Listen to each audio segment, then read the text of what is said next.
பாருங்கள், நம்ம ஓப்பன் பண்ணிவிட்டு நல்லா மிக்ஸ் பண்ணி விட்டுட்டோம். நமக்கு கரெக்டாக வந்திருக்குது. ரொம்ப அப்படியே பளபளன்னு ஒரு மாதிரி தொண்டையில் சிக்கிற மாதிரி இல்லாமல், ரொம்பவும் அப்படியே குழஞ்சி போக இல்லாமல் நமக்கு நல்லா சூப்பராக வந்திருக்கு. பாருங்கள், அவ்வளோதான். இப்போ நமக்கு ஒரு சூப்பரான, ரொம்ப ஈஸியாக, கஷ்டமே இல்லாமல் ஈஸியாக நம்ம ஒரு மஷ்ரூம் பிரியாணி பண்ணியிருக்கோம். இந்த ரெசிபி எல்லோரும் ட்ரை பண்ணி பாருங்கள். ட்ரை பண்ணி பார்த்துட்டு எப்படி இருக்குதுன்னு சொல்லுங்கள். மோஸ்ட்லி நம்ம எத்தனை வீடியோ போட்டிருக்கோம்?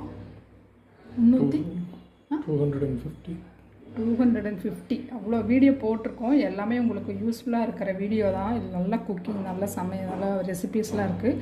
மோஸ்ட்லி வந்து வியூவர்ஸ் வந்து நீங்கள் சப்ஸ்கிரைப் பண்ணாமலே பார்க்குறீங்க. நான் இது வரைக்கும் சொன்னதில்லை. இருந்தாலும் நீங்கள் வந்து ஜஸ்ட்டு சப்ஸ்கிரைப் பண்ணுங்கள், வீடியோலாம் பாருங்கள். அதனால் இந்த ரெசிபி ட்ரை பண்ணி பார்த்துட்டு எப்படி இருக்குதுன்னு சொல்லுங்கள். தேங்க்யூ.